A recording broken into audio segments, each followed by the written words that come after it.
What's going on, everybody? Welcome, welcome. I'm so glad that you are tuning in today because today is going to be raw. It's going to be something where we are going to talk about something that many people are talking about right now. Is something that maybe you have never heard about. Anybody has ever heard about the red pill community? If you have never heard about that, type that in the chat that I've never heard about that, pastor. I've never heard about the red pill community. And if you have heard about it as well, tell us what you have heard about it in the chat as well, because tonight I have Todd on the line. I have also George on the line. And then I have a moderator who is on the line as well, Ava Gale. We are going to come on tonight and we are going to go right into it, talking about the rise of the red pill community. So let's get right into it, guys. Welcome, George. Welcome, Ava Gale. Welcome, Todd. I'm glad to see all of you guys. How are you guys feeling tonight? Good. Yeah, I'm feeling great. Excited to be here to Feeling talk great, about this great thing, day, man. that's right, man. Excitement is bubbling over. Listen, man, we are members of Ebenezer and located in Greenville, North Carolina. And listen, guys, we have to come on and talk about this. So I'm going to turn it right over right now to the moderator, Ava Gale. Let's go. Welcome, everyone. Welcome to tonight's session. I'm excited, like Pastor Nelson, as we talk about the rise of the red pill community. Now, he asked the persons to type in the chat your thoughts about this. Have you known it? Have you heard it before? I need to type in the chat too, because this topic has been something that I was interested in and I've never heard about it. So we're going to talk about it and shed some light on it about the red pill community. Now, before we jump into it, I did do a little research because I wanted to know what is this? Where could I find information about this? And I realized that the term the red pill community is a community that is also based online, because I was struggling to see where could we find this community. There was an article that was written by Mark Travers, and and the title was "A Psychologist," which breaks down the reality of dating the red pill community or the red pill man. And they talked about that the red pill man represents a growing subculture that challenges feminist narratives and emphasizes traditional gender roles as a natural way of life.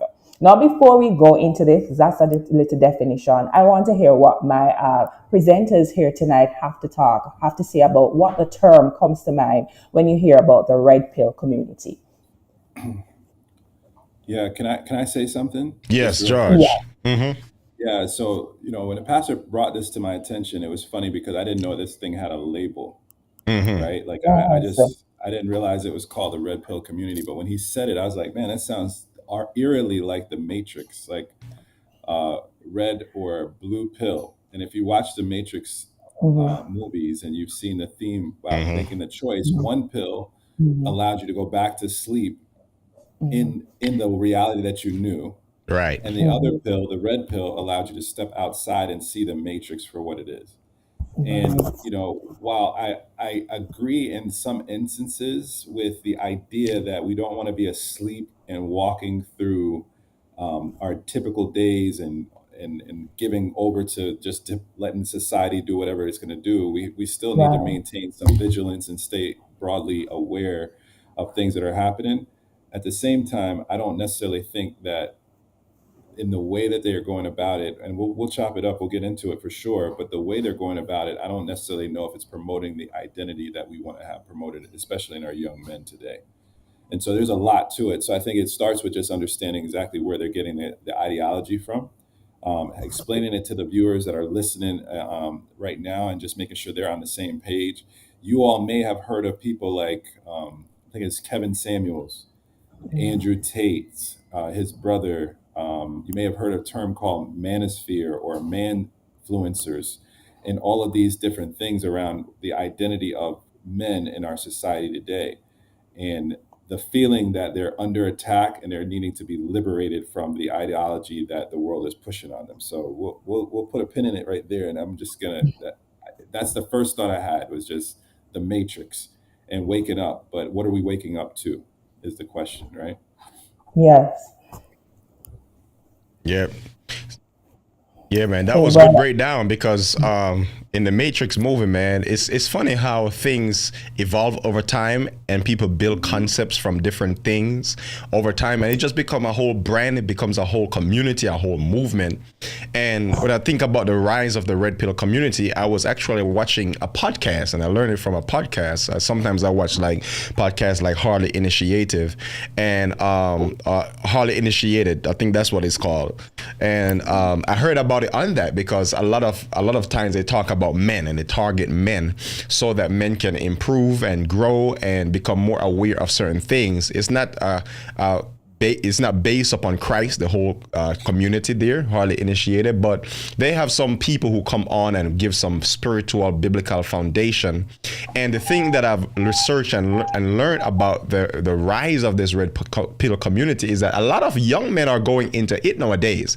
And if you look at the stats too, you'll see that a lot of people are not getting married like before because people are more skeptical, that people have trust issues, and people are seeing the high rate of divorce in our country and all over the world. And many people right now are getting married at a later age in life because many men is saying that they need to set up their family first. They have this idea that I need to set up my family first. I need to get to a certain point financially before I can get into marriage. They're thinking about stability.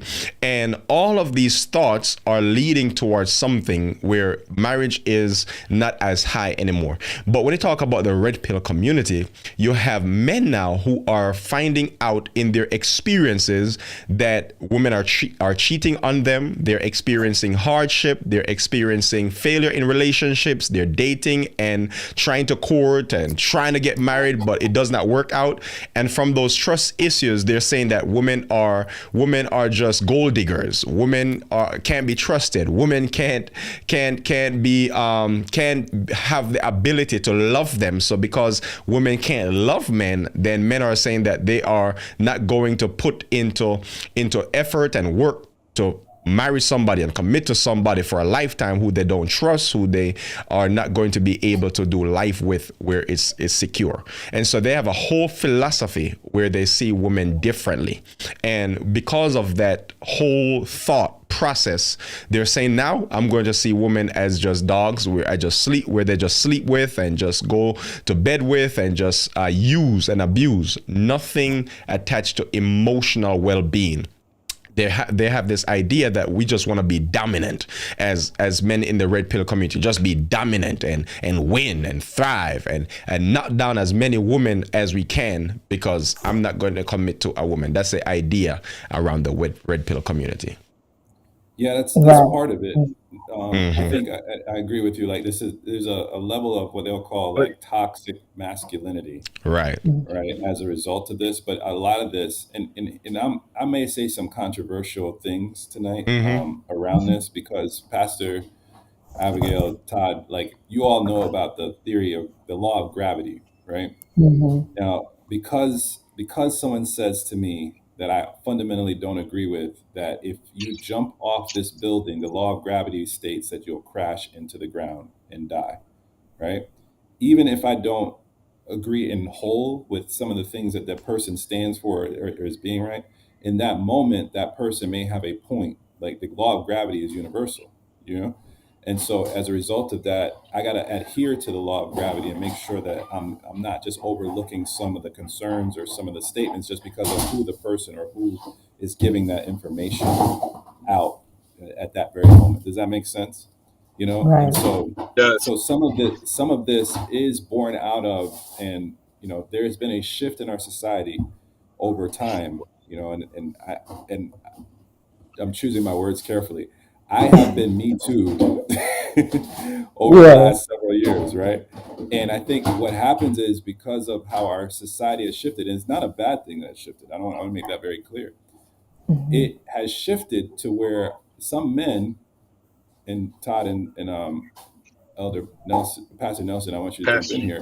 Some men may not know how to position themselves anymore because they're afraid of being taken the wrong way. They may be Yeah. afraid of saying the wrong thing. They might get on the wrong side of this thing, and so they become very passive and don't know their places anymore. And so that's, yeah, go ahead, They'll, Todd. What were you going to say?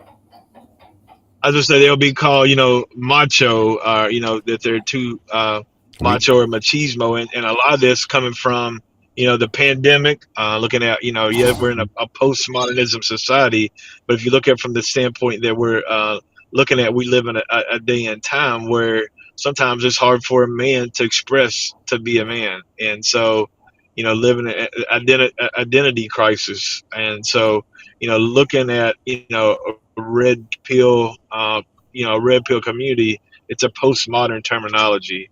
And so breaking down the understanding that, it's kind of, we live in a state where there's identity crisis. So we need to look at identity of what a man is from the eyes of God, from the Bible, a biblical point of view, and what a woman is from a biblical point of view. So there is a lot of confusion. There's a lot of gray per se in the world because we look to the word that guides us, and so it's distinguishing those lines and understanding man's roles and woman's roles in society from a biblical context. mm, And Todd, I think that's the other challenge. Sorry, jump back in. Is that all of us on this call are going to look at it from a Christian worldview, you know, Yeah. and I think that's where our conversation tonight is going to be shaped a lot around having a Christian worldview. But the challenge is that a lot of these men that are out here in the world may not have that, you know, No. and Yes. that's part of the issue. I think is just to your point about identity. Is like, who do you identify as? And if you think to like, you all are familiar with gangs and how they operate, right? They'll go and prey Yeah. on the young men that are isolated by themselves, and they'll try to pull them into their gang to offer them Mhm. family, fellowship, and protection, right? And unfortunately, a lot of the young men succumb to joining these groups just because they're lonely. They feel outsider, they feel like they're outside the group. Um, they're looking for some type of reward or some type of clout, those types of things. And what's really sad about this whole red pill transformation or manfluence or whatever you want to call it, these men that are using these platforms to speak to this stuff, and oftentimes not with a level of accuracy, are giving out information, but they're also profiting from these young men joining their group, and getting on their platform. And so it's like Yeah. almost an inverse relationship. It's like, hey, you need to do X, Y, and Z, and they're telling them to do this. But as much as the subscribers come, and as much as the videos they put out, and as much as the content they push, they're profiting. And that's Yeah. a unfortunate situation because it's not often taking into consideration what's in the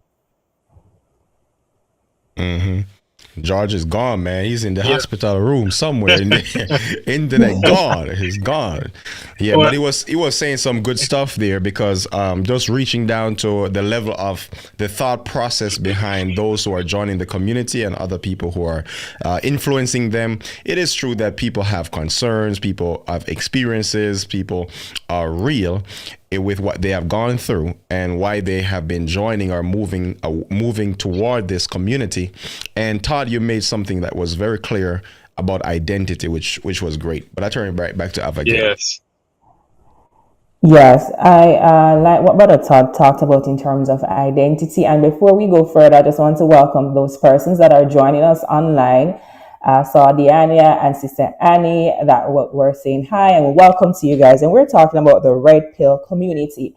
I also, for young persons, the millennials and everybody that is out there, I myself didn't know of this community. And I was looking online on maps to find out like where exactly was this community, not knowing that it Mm-hmm. was an online social media. And that's where I saw different perspectives coming in and different men sharing these perspectives. I don't know if I may be too general, but I just saw that it was a different group of young men, more younger side. What would cause this shift? And they were talking about the difference in gender roles and trying to protect themselves, as what Brother Todd and Pastor Nelson has been saying. Do you think that you have been seeing like a certain age group that is a proponent of this group, or it's just general? So I would say the Z, not the millennials, but the kids born in the '90s and above now. that are seeing this, and obviously, growing up, and as to going back to pastor, even myself growing up, I focus on education, right? I want to get my education, get that out of the way, and get a career. And so a lot of men, Mm-hmm. especially from the academic or the education, that's part of like I want to get my life together before you settle down. And so a lot of times when you're going through this process, a guy's trying to get himself in a woman. We live, like you said, in a woman where the Me Too, like Elder George was saying, that I can do it by myself. I don't need a man. And so when you get in your 30s, you become comfortable with being individual. We live it, like I said, in an individualized culture, so we become comfortable with being by ourselves and knowing, look, if I need a man or I need a woman, I can go pick her up, have her for a few months or night and keep it moving. That's the society that postmodern has contributed to, because, like I said, it's how we look at the world and from what context. Another So I thing that think, I like you like. said, the Generation Z and the newer generation, Mhm, so not the millennials, but the kids born in the mhm, '90s and newer, are right. part of looking at this. So you're saying that basically, I'm not hearing. Mm-hmm. Yeah, not yeah. Continue, So, Abigail. I think Ella George so maybe you're try to unmute. yeah. So you're basically saying it's kids born in the '90s. You're seeing a shift with that age group. But what about those men that are more born at a later age? Are they a part of this community? Depending on their background, and where they come from, yeah, I mean, you can even look at hip hop culture, right? Hip hop, and kind of what that from what that kind of came from, the hip hop culture, and that as a male want to have money, power, and women. So, and you never see talk about being married to one woman. So you could see them from that point of view, from some of the older men that still want to be, per se, bachelors and have that lifestyle. So Okay. there is some older men that are still identify. Again, we're talking about identity crisis, that Mhm. that really goes back to this red pill community. Okay. Mm. How about now? No. Yeah, can hear you now, Ella George. You're back. Yes. Yes. Yeah, you're back. Mm-hmm. And also we Yeah, have maybe. yeah. Mhm. Go ahead, Pastor. No, I was saying that we have someone, Diania, is saying something in the chat as well when you guys finish. Continue, Ella George. No, I was just gonna say that I don't know, like if I was saying like that Gen Z ish, I guess is the age group or what have you, but it's really again, and the younger generation is coming up, and they had to go through a lot of different things that other generations may not have gone through, and that's like we mentioned, the pandemic. It caused isolationism. The Me Too movement, which I love the fact that it liberated women and it gave them a voice and a platform from a feminine standpoint, but it also exposed the fragility of men, right? Like in terms of how we get to behave and move in this society, it kind of displaced a lot of men in terms of what they used to have. And so then when you have that, there's like, what do you do? You know what I mean? For some of these men, like, where's my place again? Versus thinking, how do we coexist? They're like, wait, we want it back the old way. We want to make America great again, right? We want to do that type of stuff. So, you're seeing this perfect storm of these things with, suicide rates up in terms of younger men as well. Just the level of skills and the surety of where we used to be. Like Todd mentioned going to school. You go to school, come out, get a job, you make some money. Now you can start your life and do all the things. Now it's like, well, I may go to school, I may not go to school. How do I survive in a society where, especially in light of, if I want to be, and this is the bigger thing, or maybe not the bigger thing, but one of the things that you want to look at, it's truly what is a high value man and what's a high value woman, right? Like if you're looking at a man and he's saying, hey man, I got a job, I'm in shape, I can make all this money. And to pastor's point, I can wait to get married and do all these things. I'm living that life. That's different versus someone who's about something, who has character, humility, just a focus. And we don't want to Mm-hmm. confuse the two. Like we want to say, hey, it's perfectly fine for someone to say, I want to get my life together before I go There's out a quote, you know, six and figures, settle or down. yeah, a six pack. Pastor said this in some of his messages. You want a man with a six figure Six income, feet, a six six pack, feet, and you know, six they're feet tall. basically saying that he has everything together before a woman will accept him. And so we Yeah. live in the culture or the world that we live in. Yeah, Mhm. you want those things, but to find a perfect person with all those criteria usually doesn't happen, right? They're gonna have some of that, but will they have, you know, the what I call check the boxes? So a Mhm. lot of times they don't check the boxes per se. Yeah. Hmm. Yeah. I Yeah. agree. So another question that I'd like to pose is that, we always talk about like, why do we think so many young people, especially the men, are drawn to the influencers? But before we answer this question, I'd just like to add this point too that we could think about. Like the influencers are online too, and I want you guys to answer these questions. Do we see our high value men online, like, or even pastors online, where these men that are a part of this community can see another perspective? Repeat that last part. Do we see men online that you can get another perspective?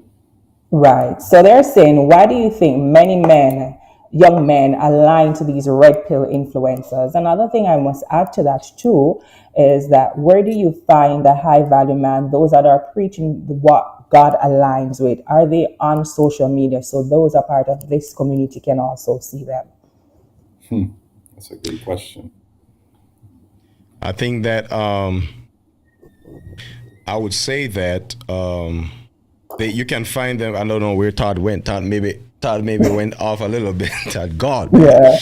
But anyway, I would say that these people are attracted to those communities because it sounds cute to a lot of Mhm. men, because as George said earlier, and George, you can call me Jermaine man on this, man. As earlier, George was pulling out that these men basically are in these communities, and it really sounds cute in a sense because they are secular, and the thought process behind it is not a biblical foundation, and so they're Mhm. thinking from the secular. And so to hear that, oh, that lifestyle like Solomon, you can have 1,000 women, or you can have so many girls, and then you can have the money and the fleshy life, and you have no commitment and so forth, and you just going. It sounds cute, and you can just ask really the prodigal son, the end of that story, that it doesn't really end well. And most of us on here, we really have a biblical framework and so forth. But thinking from a secular standpoint, you can see that this is very attractive because this is normal in hip hop culture, the songs that people listen to, the R&B. In my culture from Jamaica, you have reggae music. Everything that is driving through these music in the secular world is telling you, almost without telling you red pill, red pill, red pill, it's actually telling you to do the very practices that the red pill community are practicing. You know what I'm saying? And so Right. this has been going on for generations, for years. They just labeled it something, but the practices, we can trace that for years upon years upon years. So this has been very attractive for young men and even men, period. The desire for other women, the desire to chase after other women, the desire to just get more. And this is a language in the secular world. Oh man, kill it, knock it down. All of these language that men use, these are the conversation that young men are having on social media when they go out to play football, basketball, soccer. These are the conversations that they're having on the sideline, and they might not say that I'm in the red pill community, but the practices and behavior and the thought process lines up with that community as well. And so it is way more normal than people might be thinking right now. Because just thinking about the behavior and the practices, I'm saying, oh man, so many conversations have been had that lines up with what those people believe. Right. Yeah, Pastor, Jermaine, can I Yeah. say something real Mm-hmm. quick about that? I think too, you also want to acknowledge that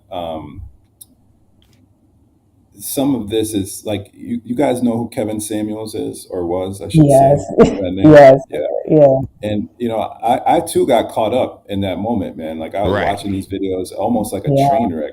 You couldn't take your eyes off of it. You know what I mean? Like it was like, wow, Yeah. did he Yeah. just say that to her?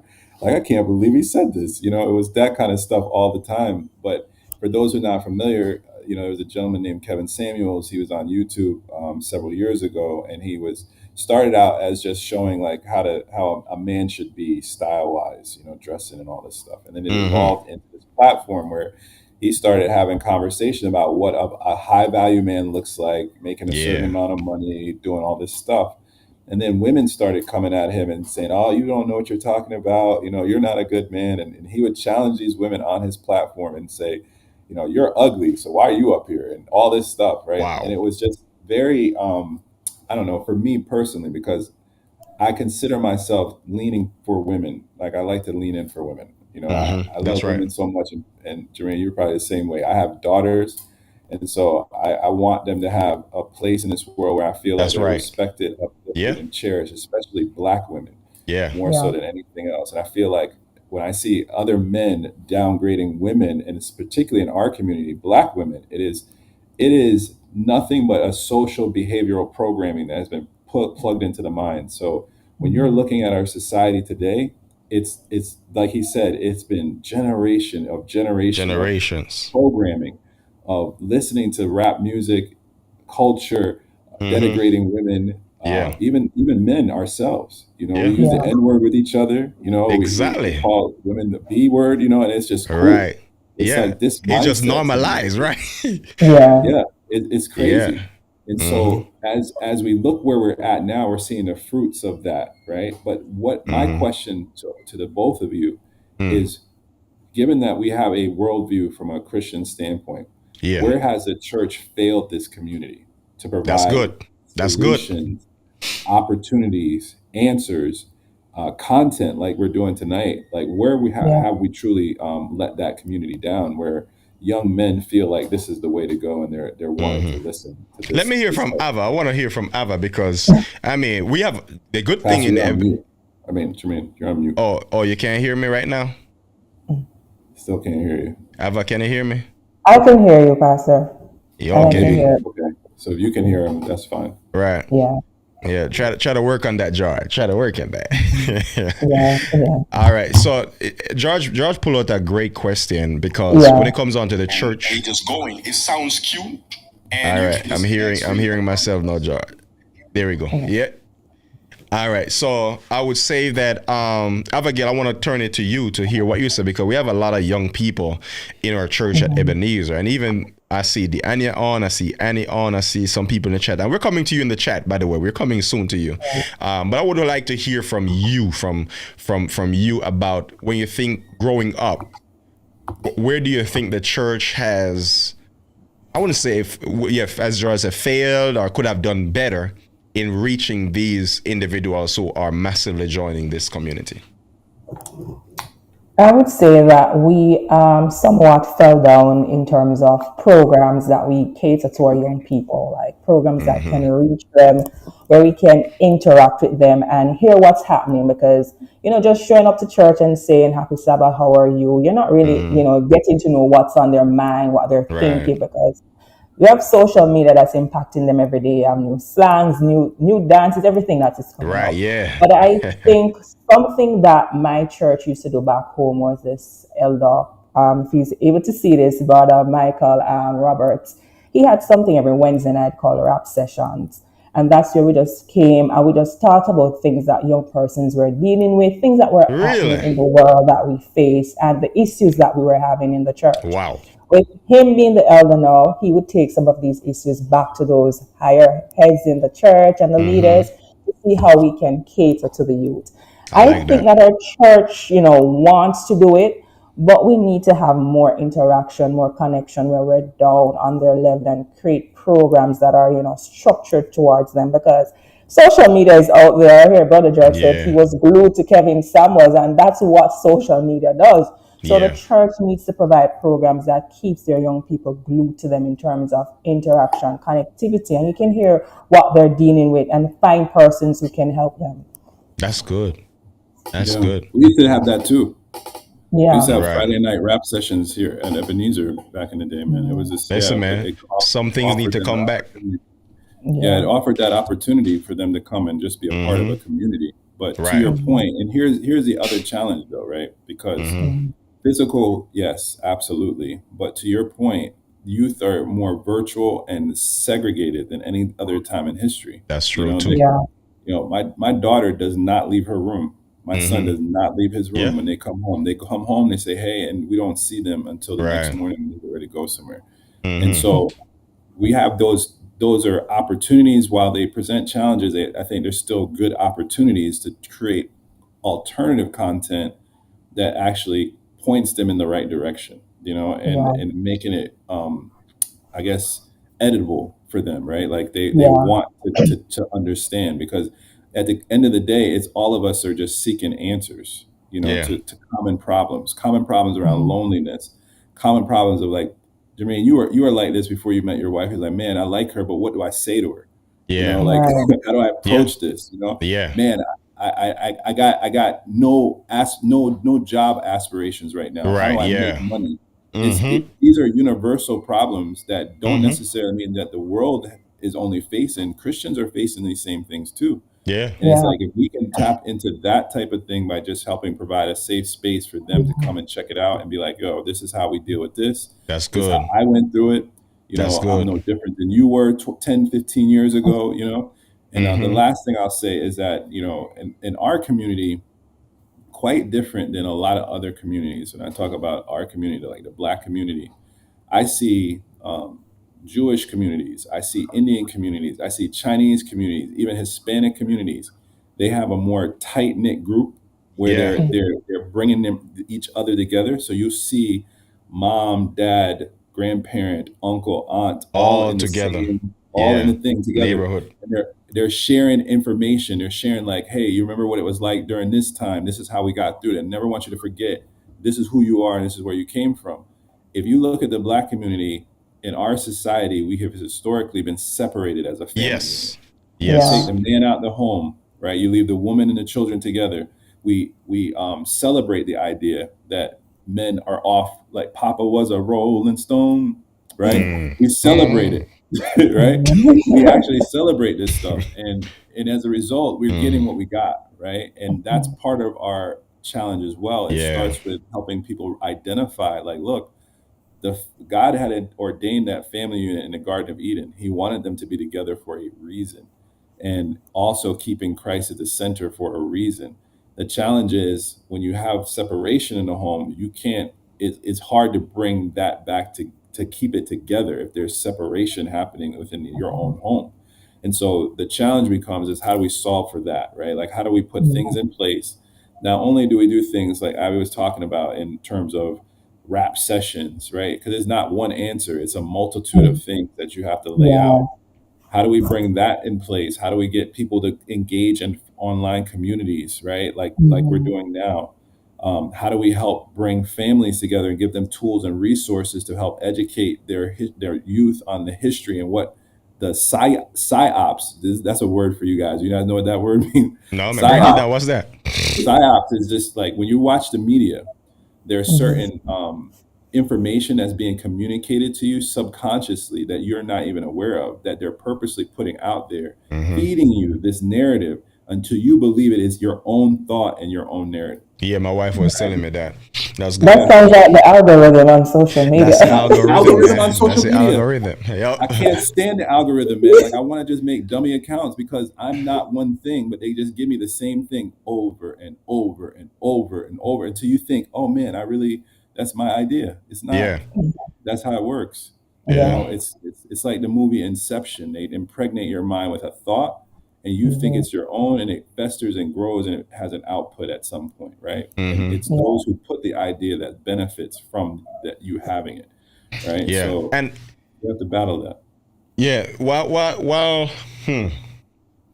talking about the church, I personally think over these years, listening to sermons, listening to different Bible studies, Bible lessons, spiritual gatherings, and so forth, along with the rap session, Abigail, I really like that. I really, really like that. But along with that as well, I would say that as a church, we can do a better job. Talking about general now, we can do a better job of sharing Christ, the gospel.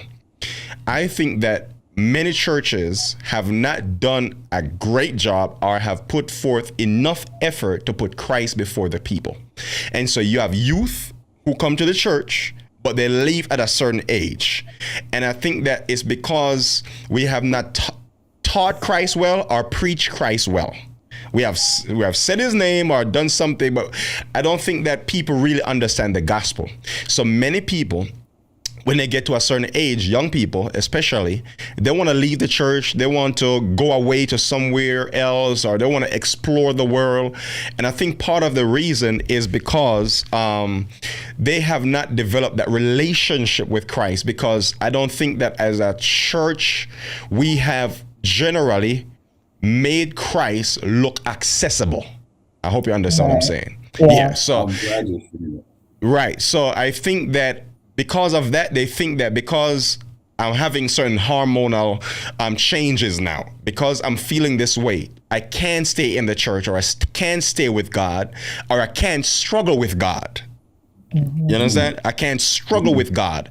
I have to struggle apart from God and then come back to God when I get my act together. And I think that's the way we have framed Jesus. We have framed Christianity to the point where everyone wants now to be the prodigal son, or everybody feels like, man, because I reach a certain age, I want to go explore. I have to leave. I can't be around the Father and struggle down the street and still come back home and feel safe. So I think that if we be more intentional of creating that space where young people, young men and women, can really struggle around us, and that's okay to struggle around us without condemnation, without us persecuting them. Of course, there are consequences. Of course, there's going to be a level of standard that's being upheld, but it's not going to be where we're pushing them out of the church or say you can't be here because you're struggling, or because you got pregnant out of wedlock. Now we look down on you as if you're an outcast.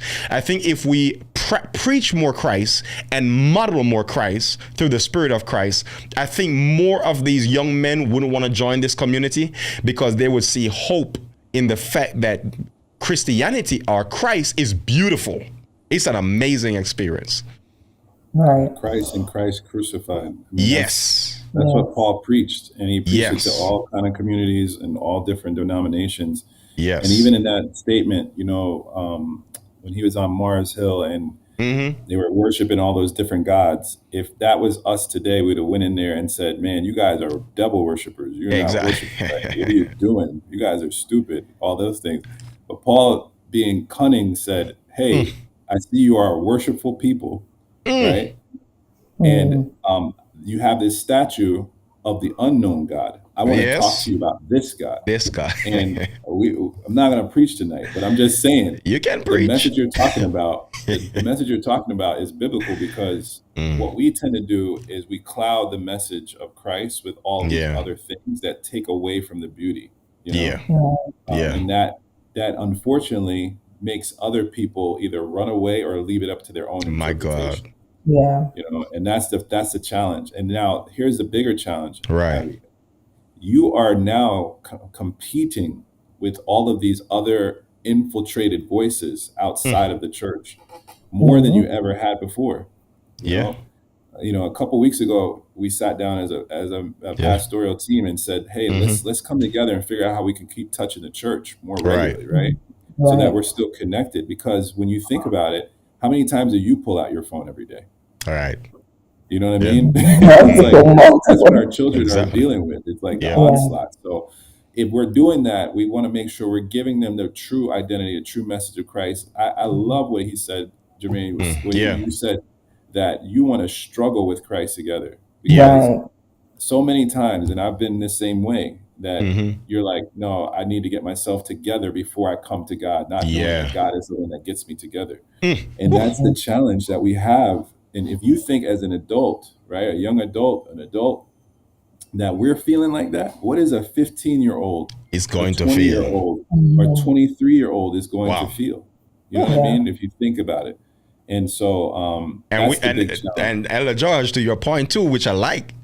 If we're honest, I know for me, I've struggled with those things. You know what I'm saying? Even some of the Yeah. things that the red pill community believe in, maybe not all of it, but I've Right. seen traces of my life where I see that I didn't call myself that I took the red pill, but I was practicing those things. Yeah. Yeah. Because so we have all been there, and them doing that is sometimes is not coming from their own self-conscious, is they're being influenced. Like you said, ads are doing this, podcasts are talking about this. What's Music. feeding them is literally what they are believing. Like, you know what, yeah, you're right, man, I can't trust these women for real, man, or I can't do this because of this experience or what this person is saying, when the reality is, like people are saying in the chat right now, the reality is we have not really checked the source and come over to ask from a biblical standpoint, really, identity, dealing with identity. Who am I?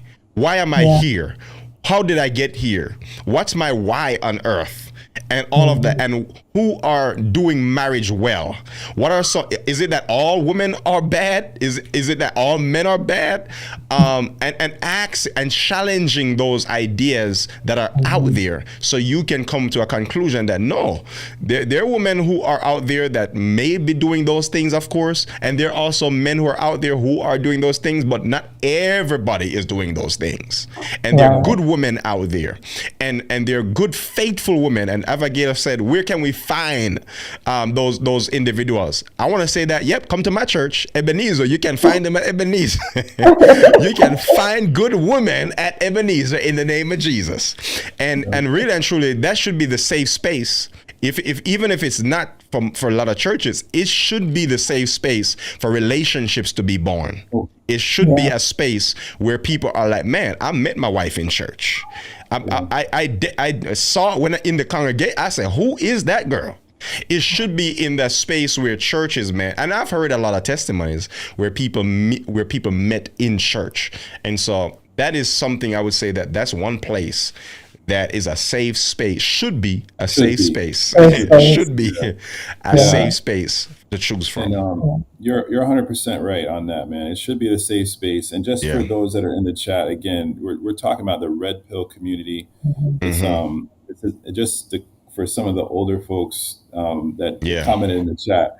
It's really, we're talking about this shift with young males in particular, in terms of this identifying with like loneliness, toxic masculinity, womanizing, all these different things. And it's being propagated by these influencers who are out there on the social media. You know, there's these different men, if you will, that are saying, hey, you don't need a woman. You gotta make sure that you're all together before you get a woman. Forget this.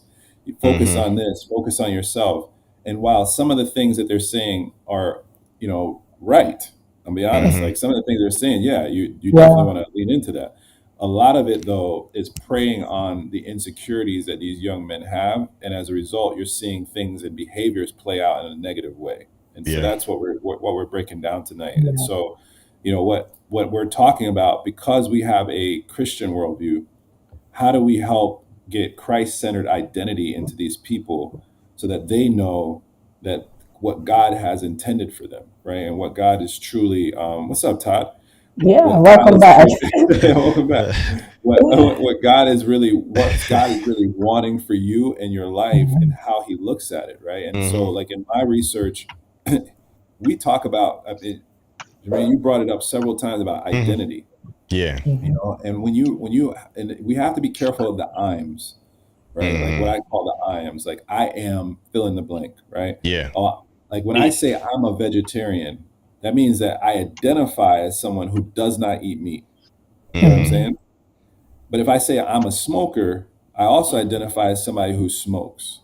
I am someone with anxiety, right? Like my niece, who was 16 at the time, said, I have anxiety. And I said, who told you you had anxiety? Right? And I was like, where'd you get that from? Because it's a construct that we continue to give ourselves, because you say this is what I am. Does that make sense? That's good. Right? I So am. if you have the ability with your words, this is a biblical thing to me, right? With your Yeah. word, because the same word that said, "Let there be light," is the same word that we can use.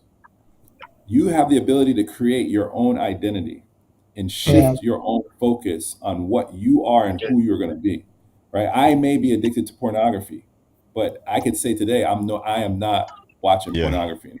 Right. I'm not addicted, right? And I can start walking in that. And that struggle that we were just talking about, that struggle Jermaine was mentioning, we can struggle with God with that.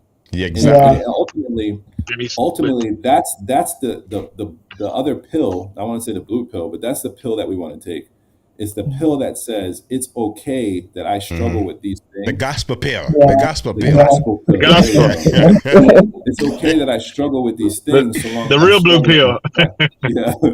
with- as long as I'm struggling with Christ with it, right? And Christ Yeah. is going to help shape my That's good. identity if I That's allow good. him to. That's You know? good. Yeah. That's good. the idea. That's That's good. I like the fact Go that to the we're chat. Yeah. When you finish, Abigail, go to the chat. Some people in the chat there.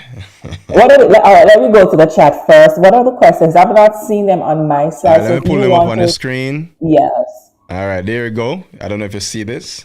Yes. Yeah, we can So see it. Diana is saying that this generation is tired of hypocrisy. Agreed. They see love and unity and acceptance in the ministry of Christ, but they then see hate, separation, and rejection in the church. It's oxymoronic. I like this. We can shed some light on this. I like what she said. So they're seeing what she's saying again. Let me read it again. The generation is tired of hypocrisy. They see Mercy. love and unity That's why. and acceptance in the ministry of Christ. But then they see hate, separation, and rejection in the church. That reminds Christ. me of. Go ahead, Tom. No, Go ahead, man. I was gonna say Christ accepted people as they are, and the church oftentimes rejects people for where they are. Yes. So so Christ accepts people, and He accepted every. If you look at Christ in His relation, whether it was a woman at the well, whether he met Saul on the road to Damascus, He accepts people for who they are. We, the church, as y'all were saying earlier, somebody gets pregnant out of wedlock, or we reject them, cast them out of church. If somebody Right. commits adultery, or somebody a curse, or somebody says something wrong, we want to kick them out of the church, Mercy. right? And so God. there's a problem because Christ accepted people as they are, and the church does differently. So that's Right. what she's talking about. That's very moronic or oxymoron and hypocritical. Yeah. You guys remember the story of Jonah, right? Yeah. And I often think as soon as Diana said that, I thought of Jonah, because Jonah. Jonah was a Hebrew, right? He was one of God's people Right. sent to save the people in Nineveh. But what did he not want to do? That's right. He Preach didn't want to the save the gospel people to in them. Nineveh. He Exactly. didn't want to save his own. So Jonah gets on a boat, right, with a bunch of heathen sailors, and they find out that he's the cause of this, and they're like, throw him over the boat. And the sailors are like, no, we can't throw you over the boat, right? They're worshiping their gods, doing all the things that they knew it was wrong to do so, right? But the non-Christians on the boat were being more Christian than Jonah was. Yeah. Right. Yeah. And that's that story. Like, everything we want to find answers to me, is in the Bible. My God. Yeah. It's like that hypocrisy has been there since time immemorial, right? But what we want to focus on is what Brother Todd said, is just focusing in on how do we get these people to see Christ, Yes. and understand him, not for my sake, because this is the challenge. Like, I can understand him all day long, but if Jermaine don't, any little thing will come and blow him off the path. Yeah. Right. Yeah. You have to have it for yourself. And that's the challenge that we're facing, because our people perish for lack of knowledge. It's just, you're not That's rooted. good, George. Yep. You Abigail, you go and then I'll go after you. I No, don't know, you Todd, can go man. ahead. Okay. Todd, it seems like you're in the metaverse or something, man. You hear me now? Yeah, man. I can't hear him. We can hear him, man. Can you hear me? Yeah, we can Yes, hear you we're now. hearing you. I'm just messing with you. But Okay. anyway, no, I was thinking of the question or the thought that Diana shared about hypocrisy in the church. One day you're doing this, another day you're doing that, and it really boils down to starting with us. I think each individual in the church space has to look in the mirror every day and really continue to pray to be consistent in character, Yeah. because other people are coming in and looking in, and they're looking for consistency. They're not looking for perfection, but what they really are looking for is just the love of Christ. And it boils down to this main thing: love God, love people.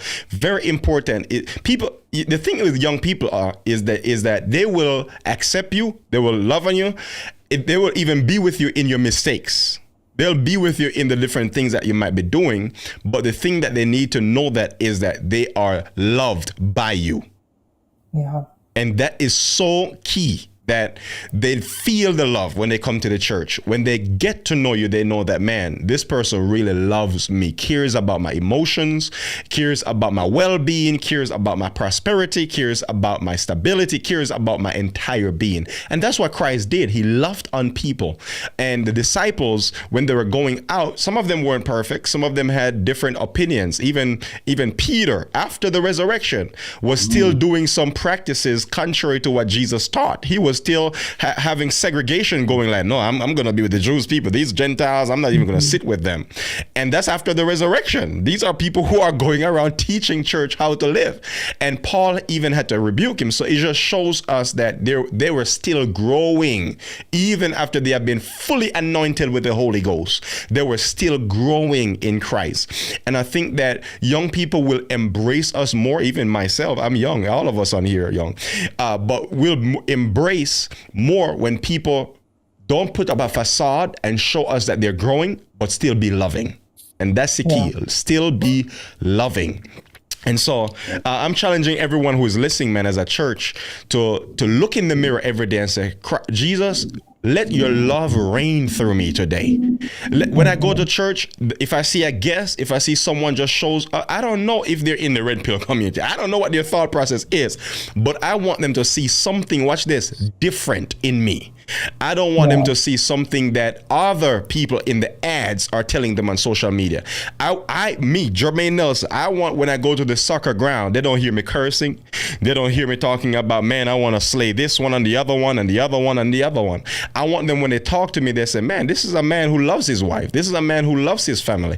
And let them see something different, that there are men out there who are not going with this ideology that women are dog or women can't be trusted. No, I trust my wife, and let them hear that. And I think that the more they see it, other men, Christ is going to bring the conviction in their heart to see that there's something different and that they're going down a path that is devolution and destruction.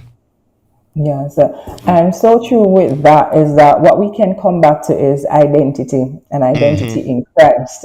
And another question that I would like us to look at is that, still looking at the red pill community, Yeah. what does real manhood look like according to Jesus? Because the red pill community is pushing a different perspective, but from a Christian perspective, what does a real manhood look like? You want me to? Yeah, take go a ahead, crack at it? George. Yeah, Yeah. you can. So you think about what the red community, like. Here are some pros of the red pill community, and then I'll do the contrast of what Christ-led community looks like. Right. Mm-hmm. In the red pill community, they're calling men to be self-disciplined. Okay, that's not a bad thing. They're reinforcing traditional family values and roles. Right. They're resistant to moral relativism, meaning that individually it's up to good and bad rests on the individual, not a external barometer, right, or measurement. But here is a difference. Instead of self-exaltation that you find in the red community, these men, and pride, I think it's the opposite when it comes to a Christ-led man. There's humility there. Would you guys agree with that? Yeah. Right? Yeah. Yes. Instead of objectification and devaluation of women, there is a lifting up of women. and supporting women. That's good. Right? And That's good. protecting women, being a hedge around women. Instead of toxic masculinity, there's a quiet inner strength that you see in a Christ-centered man, because they're built with the storm in mind. They know that God has made them in such a way that anything that they go through, they can do all things because of God and Christ who strengthens them. Right? They're not so much focused on just worldly success, right? They're more internally focused on spiritual success and how that lands. And I think those are, to me, the defining differences and characteristics when you're talking about, what does it look like to be a red pill person, if you will, versus a Christ-centered person. You're going to see a contrast there. And here's the thing, y'all. One of my favorite writers said that the line between a counterfeit, they walk closely together, right? A counterfeit walks closely together. So some of these things that you see in the red pill community are not all wrong, but there's a few things that make it where it is not something that you want to lean into. And if we're looking at Christ, we want to look and identify those things by looking at the authenticity of Christ. That's beautiful. And not worrying about the counterfeit. That's beautiful. I would say, man, that to your question, Abigail, just being when I think about real men in comparison to Christ, or looking at Christ, or see what a real man looks like, I see somebody vulnerable. And that's something we can learn from the red pill community, and even men who are, you might not label yourself as red pill community, but this is something you talk about when you're around your friends and so forth, that you're vulnerable. You share your weaknesses. It's almost like you're joking about it, and you're just talking in such a transparent role that everybody knows your flaws. Everybody knows your story. Like when I was growing up, that's why when I got the call to ministry, I said, there's no way I could be a pastor. There's no way, because I'm struggling there. And other friends, when they know that, man, I answered the call to become a pastor as a teenager, they are looking like, I never thought you would become a pastor. You see what I'm saying? Because we are just transparent. We're just talking to each other about everything, every one of our mistakes, all of our failures. And I think we can learn something about that in church. Talking about real men, we need to be more transparent. We need to be able to say, man, I'm struggling here. This is what I'm doing. We need to have space where we're talking and sharing, where we're vulnerable. So a real man doesn't hide their feelings, they share it. And Jesus also, I see this where he weeps. One scripture says that Jesus wept and he shared his emotions. And in the red pill community, men are trying to hide their emotions, try to hide that they have an emotional connection. No, we all are built with emotions. And so it's okay to cry. It's okay to share that I'm struggling right now. Think about real men. I think of also a real man is trying to build a legacy instead of a lifestyle. So instead of me just saying, this is going to be my life, the cars, the girls, the big houses. No, I'm trying to build a legacy. When I die, when I leave, that my children can see that daddy left a legacy. And the legacy could just be that I lived a life trying to please the Lord. It could just even be that. That's a legacy, a spiritual legacy. It can be a financial legacy, but I'm not thinking about my own self. A real man doesn't just think about himself. A real man thinks about his family, thinks about his kids, thinks about those who are coming behind his kids. As the Bible says that as a man, you should be storing up for your children's children to be inheriting something. So I'm thinking about these things that those are things that I want to model. A real man also is not afraid to repent. A real man is not afraid to say, I'm sorry, I was wrong. I had that thought process, but now I'm thinking differently. And just sharing that I am wrong. Men nowadays, men don't want to share that they're wrong. They always think that they are right in everything, but sometimes I get some things wrong. And I think that in sharing that I was wrong, I had a different perspective. I thought I was right, but now I see something differently. I think in these qualities, and I could go on and on, but just some of these characteristics share that on top of what Elder George shared, I think that we can come up with a real man in Christ Jesus. And a real man really can't live without Christ, because Christ is all in all. So I think that, yes, you can practice these characteristics, but when you grab a hold of Christ, it's like you move from 0.5 to 2.0. You go to a whole nother level when you're connected to Christ. Brother Todd. Like you said, it's embracing, our struggles and weaknesses as men, and taking those and being transparent, real, with others, to know that we have weaknesses. Even though, I said, look, we are, and I tell people this. I said, look, it's not that, I'm sinless, but I want to sin less, and so that's where we're looking at from the perspective. It is, letting the Spirit transform us and shape us so that we will sin less in our life.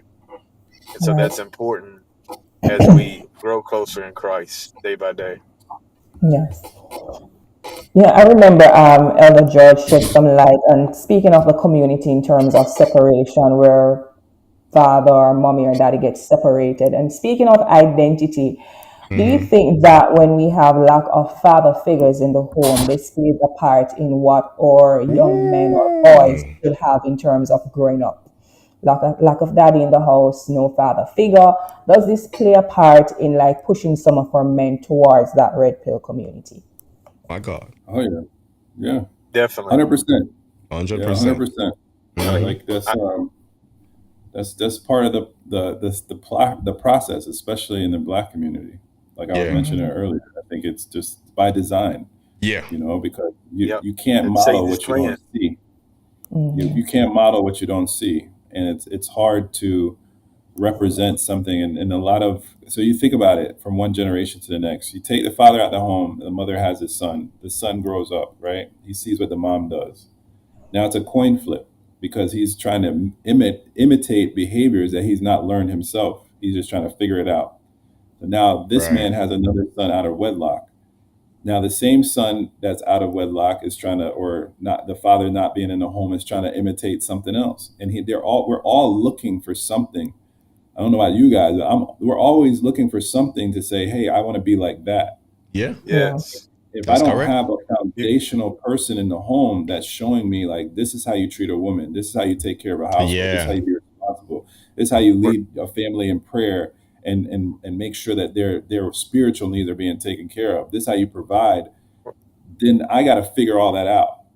And that's a coin flip. We're all imitating something, or we're all imitating someone until we have clarity on the path, on to figure it out. Like you said, we're all imitative. If you didn't have like that father figure in his life, how, as a man, I want to protect and provide. It's hard for me to learn how to nurture unless the Spirit, unless through what I learned from the Bible and the power of the Holy Spirit, and learn from being other people around nurture. But my DNA is to protect and provide.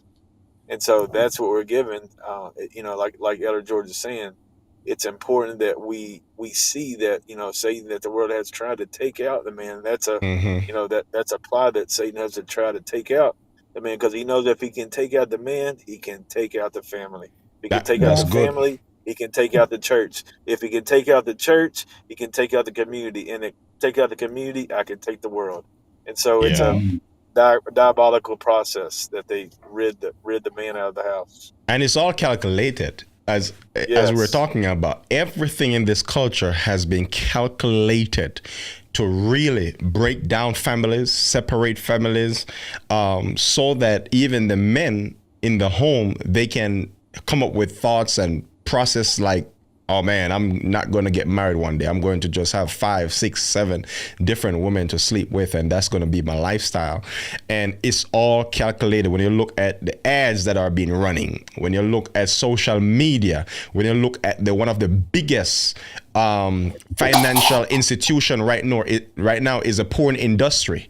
It's all calculated to tear apart families, to tear apart men, to bring them down, to break them down. And man, the enemy is doing a massive work to really get in the home. But I want to even say that that's the reason why Christ is so important, and lifting up Christ right now is so important, because I believe that Christ is fighting very hard for the young people. He's fighting very hard for me, for all of us on the line. He's fighting very hard to really bring that healing in the home, because the more fathers we have in the home, the better it's going. Let me not even say that. Let me rephrase it. The more healthy fathers we have in the home, because I know some people are like, man, I wish my dad could come out the house right now. because you might have an abusive father. You might have a father who is not connected to Christ, or you might have a father that says he's connected to Christ, but he's not really. So some people might have different things, but the more healthy fathers we have in the home, I believe the more healthy men are going to be raised, the more healthy kids are going to be raised. And that was God's idea, that the image of God would be reproduced throughout the earth, so that we would be representatives of God going through the earth, and just bearing we were created to be image bearers, bearing God's image, representing God through the earth, and hand it all down from generation to generation. So everyone who comes up when they look at us, they'll say, man, you look like Jesus. When they look at us, they'll say, man, you act like Jesus. And that's something we want to hand down to kids, to our children. So we'll have more healthy men, which will return to healthy homes, healthy families, less people in these communities, and more people in the community of Christ, more people who are built up in the gospel of Jesus. And if there's one takeaway, man, that I'm getting from this, is that we need to be more transparent and preach the gospel more, so people will realize that they have hope in Christ Jesus, and they can struggle while connected to Christ Jesus. Yes. So, Pastor, I think that's a while being great a place to Christian. put a pin Yeah. in the conversation. Man. I mean, like you I think that was a mic drop moment. Yeah, Inside man. of that. We can take maybe one more thought from the community, from those in the chat, and then we can wrap it up. I like. Let me see if I can pull it up. How about Sister Hickman here with there are more support groups among those who want to keep it real. And I think she says if they are willing to listen and learn. right. I agree. I think there's resources out here, right? Like that's the thing that we want to communicate for those. There may be somebody out here who's going to come across as listening right now, that may be out and struggling with loneliness, struggling with how they fit into this modern society and how they survive out here. And I think for us on this call, we want to make ourselves available for those people, right? Like we want to make it where you have a community and a support group that you can tap into, and you can connect with us, for us to be able to say, hey, we get it. We struggle with the same kind of problems. We struggle with the same issues. Right. We're learning as we go as well, right? But I think, Jermaine, you nailed it earlier. We want to struggle with Christ as we do it. Right. We want to do it apart from Christ. So there's all types of help if we just raise our hand. I think that the problem or the challenge is that we often struggle in silence and struggle. Mercy, God. Help us. And so, Sister Hickman, she brings up a really good point. Like if you are willing to look and learn and listen, I mean, there is something out there for you to be able to help get you where you need to be. Yeah. And also one of the things that I like about, you know what? My wife had this small group going at the church, but I think they just finished. But we have things that we're building at our church right now. Like George is running a small group on Wednesday night, and where we come together and connect. And we have also on Sundays, the women, they just finished it, but every week. Let me see if I see that book. I don't see it. Yeah, they're reading Boundaries, and they read books together. They share what they're going through. And guess what? I have no clue what those women are talking about, and that's a space we want to create where women talk to women as well and share what they're going through and see how they can have support in those small groups, and even men as well. We're going to target the men now. The men has breakfast. Todd already has this. Exactly. Yeah, we have a men's breakfast. We have a men's small group. Right. That we're looking at. We're doing a men's conference coming up in the fall, so we're making plans, gearing up for what's to come. So that's in the works. Right. Yep. So stuff like that, man. We want to let you know that we are here for you. We are here for you. We have fellowship meals sometimes, but we don't give up. Exactly. Yeah. Yep. Yeah. We don't give up. We keep striving, keep looking to Christ. That's we right. uplift each other while we're doing it. The struggles. That's Have what a makes get turn it to you. Yeah. Yeah. So this was a great conversation. I hope we can keep this up, and I hope that we all learned something from this about the Red Pill community, all that we talked about. And Pastor gave a mic drop moment earlier, as you know what Brother George talked about. But just looking at everyone that showed up today as men in the church, I think that you guys are the model.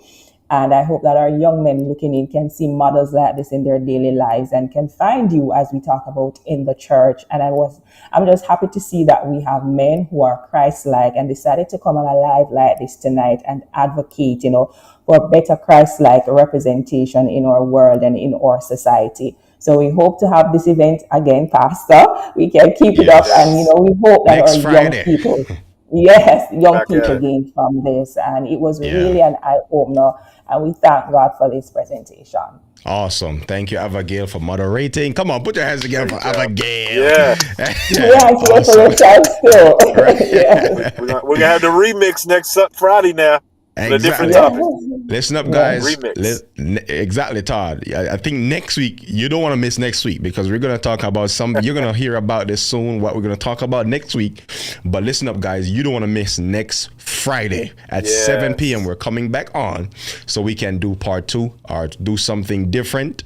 And what we want you to do, so invite your friends. You might for mothers on this Mother's Day weekend, your greatest concern on this weekend might be your kids. Your greatest concern on this weekend, mothers, might be your kids. I want you to invite them. Happy Mother's Day, but also invite them to come on next week as well, so we can pour into your children, so we can point them to Christ.